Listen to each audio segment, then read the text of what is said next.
Hello বন্ধুরা, miscellaneous মেলোডির একটি ব্লগে আমি শর্মিষ্ঠা আপনাদের সকলকে স্বাগত জানাই। আজ 26শে জুলাই সানডে আমরা কজন স্কুলের বন্ধু মিলে আউটিংয়ের প্ল্যান করেছিলাম। গন্তব্য পুরুলিয়ার পাঞ্চেত, গড়পঞ্চকোট এবং বড়ন্তি, কারণ বর্ষাকালে পুরুলিয়া আরও সুন্দরী হয়ে ওঠে। সকাল 7:30 নাগাদ আমরা আমাদের যাত্রা শুরু করলাম আসানসোল থেকে। যারা দূর থেকে আসবেন তারা আসানসোল স্টেশন বা আদ্রা স্টেশনে নেমে গাড়ি ভাড়া করে অনায়াসে একদিনে বা খুব বেশি হলে 2 দিনে ঘুরে আসতে পারেন জায়গাগুলি। যেহেতু আমরা কিছু খেয়ে বেরোনি, তাই ডিসেরগার ব্রিজ ওঠার ঠিক একটু আগেই ডান দিকের একটা ছোট দোকানে আমরা আমাদের জলখাবার সারলাম। এখানকার হিং কচুরি কিন্তু সত্যি খুব টেস্টি। ডিসেরগড় ব্রিজ পেরিয়ে আমরা ধীরে ধীরে ঢুকে গেলাম পুরুলিয়াতে। আসানসোল থেকে পাঞ্চেতের ডিস্টেন্স খুব বেশি হলে 40 মিনিট থেকে 1 ঘন্টা। দেখতে দেখতে আমরা পাঞ্চেত পৌঁছেও গেলাম। পাঞ্চেত বাঁধ হলো ভারতের ঝাড়খণ্ড ও পশ্চিমবঙ্গ সীমান্তের কাছে দামোদর নদীর উপর নির্মিত একটি অন্যতম বৃহৎ বহুমুখী বাঁধ। স্বাধীন ভারতের প্রথম নদী উপত্যকা পরিকল্পনা ডিভিসির প্রথম পর্যায়ে তৈরি হওয়া 4টে বাঁধের মধ্যে এটি ছিল সর্বশেষ ও বৃহত্তম প্রকল্প। টানা 3 দিন বৃষ্টির পর আজ ঝকঝকে রোদে প্রকৃতিও যেন রেডি ছিল আমাদের সাথে ক্যামেরা বন্দি হতে। আর তারপর দেখুন, ওই যে ধোঁয়া দেখতে পাচ্ছেন, বলতে পারবেন ওটা কি? ঠিক ধরেছেন, পাঞ্চেতে জল ছাড়া হয়েছিল। অনেকগুলো গেটই খোলা হয়েছিল। কি ভয়ঙ্কর সুন্দর এই দৃশ্য দেখুন, কিন্তু বেশি কাছে খেলে মাথা ঘুরে যাচ্ছিল।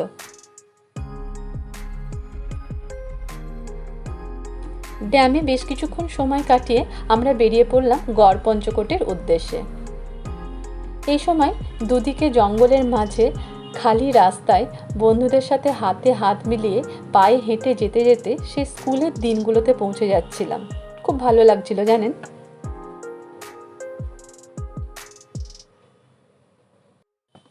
গড়পঞ্চকোট যাবার পথে পড়ল গড়পঞ্চকোট ইকো ট্যুরিজম 2 রিসোর্টটি। আমাদের ড্রাইভার রাহুল বলল, দিদি যদি পারেন একবারই রিসোর্টটা ঘুরে দেখতে পারেন। যেহেতু ভেতরে রেস্টুরেন্ট ছিল, তাই চা এবং স্ন্যাক্স খাবার অছিলায় আমরা ঢুকে পড়লাম এই রেস্টুরেন্টে। সত্যি কথা বলতে কি, রিসোর্টটি সত্যি অসাধারণ। বিশাল জায়গা জুড়ে তৈরি করা হয়েছে এটি। ভেতরে মন্দির, লন, বিশাল লেক, রকমারি গাছ, সুইমিং পুল, কি নেই সেখানে।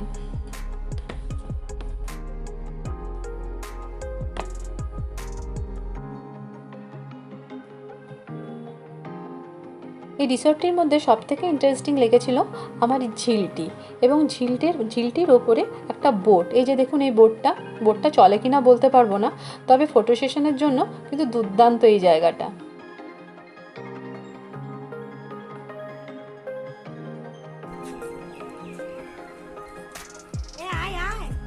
ডেস্টিনেশন ওয়েডিং যারা প্ল্যান করছেন তারা কিন্তু একবার ভাবতেই পারেন এই রিসর্টটিকে নিয়ে।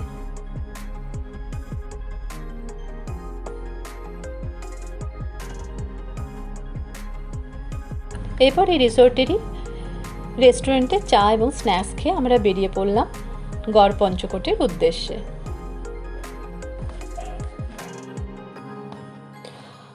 কথিত আছে, রাজা দামোদর শেখর 90 খ্রিস্টাব্দের দিকে 5 জন আদিবাসী সর্দারের সহায়তায় এই রাজ্য গড়ে তোলেন। 18 শতকের মাঝামাঝি সময় বর্গীরা এখানে ব্যাপক লুট ও ধ্বংসলীলা চালায়, যার ফলে এখানকার রাজা ও তার পরিবার পরবর্তীকালে কাশীপুরে নিজেদের রাজ্য স্থানান্তরিত করেন। পঞ্চরত্ন রাস মন্দির হলো এখানকার একটা বিখ্যাত মন্দির, যা বিষ্ণুপুরী স্থাপত্য শৈলীতে নির্মিত এবং ভগবান শ্রীকৃষ্ণের উদ্দেশ্যে উৎসর্গীকৃত। এছাড়া এখানে আনাচে কানাচে রয়েছে অনেক ধ্বংসাবশেষ।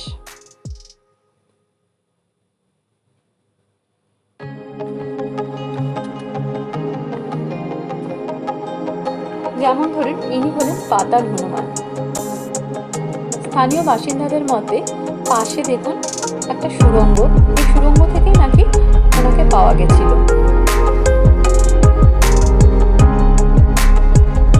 আর এখানকার রাজপ্রাসাদের এই ভগ্ন দশা এর অতীতের ঐতিহ্যকে আজও বহন করে নিয়ে চলেছে। আশপাশটা আরও কিছু ঘুরে দেখার ইচ্ছা থাকলেও যেহেতু বর্ষাকাল, তাই স্থানীয় লোকেরা বলে এখানে সাপের উপদ্রব খুব বেশি, তাই বেশি কিছু না ঘুরে আমরা রওনা দিলাম বড়ন্তির উদ্দেশ্যে। এখানকার রাস্তা কিন্তু বেশ খারাপ, জানি না বর্ষাকাল হয় বলে হয়তো আরও বেশি খারাপ। তখন প্রায় 1টা বাজছে, আমাদের সকলের খুব খিদে পেয়ে গেল, তাই ভাবলাম প্রথমে লাঞ্চটা সারি। পথে যেতে যেতে চোখে পড়লো দারুচিনি নামের এই রেস্টুরেন্টটি। পাহাড়ের ঠিক কোলেই অবস্থিত এই রেস্টুরেন্টটি কিন্তু আমাদের নজর কেড়েছিল।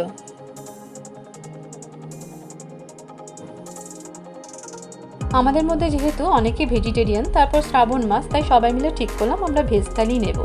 এখানে ভেজ থালিতে ছিল বাসমতি রাইস, ডাল, আলু ভাজা, আলু পোস্ত, ফুলকপি, চাটনি, পাঁপড়, এই সমস্ত কিছুই।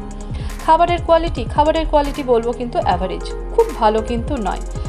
পার থালি আমাদের পড়েছিল 160 টাকা করে। এরপর আমাদের নেক্সট ডেস্টিনেশন পুরুলিয়ার বড়ন্তি।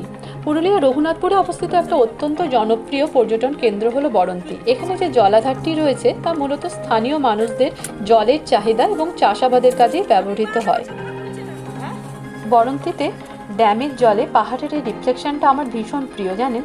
তবে বিকেলবেলায় বিশেষ করে সানসেটের টাইমে এই জলের কালার একদম চেঞ্জ হয়ে যায়, সেই সময় দেখতে আরও অপূর্ব লাগে। কিন্তু আমাদের তো ফেরার তাড়া ছিল, তাই অগত্যা চলে আসতে হলো। এবার বন্ধুদের কাছে বিদায় নেওয়ার পালা। মন খারাপ হলেও কিছু তো করার নেই, বিদায় হলে তবেই তো হবে পুনর্মিলন, তাই না? একদিনে ঘুরে আসার জন্য এই জায়গাগুলো সত্যি খুব সুন্দর। পাহাড়, নদী, প্রত্নতাত্ত্বিক আবহ সব মিলিয়ে এই দৃশ্য আপনাকে রিফ্রেশ করবেই করবে। আশা করি আবার খুব তাড়াতাড়ি দেখা হবে নতুন একটি ব্লগ নিয়ে। এই ব্লগটি ভালো লাগলে লাইক, শেয়ার, কমেন্ট নিশ্চয়ই করবেন। সাবস্ক্রাইব করতেও কিন্তু ভুলবেন না। চলি তাহলে, টাটা।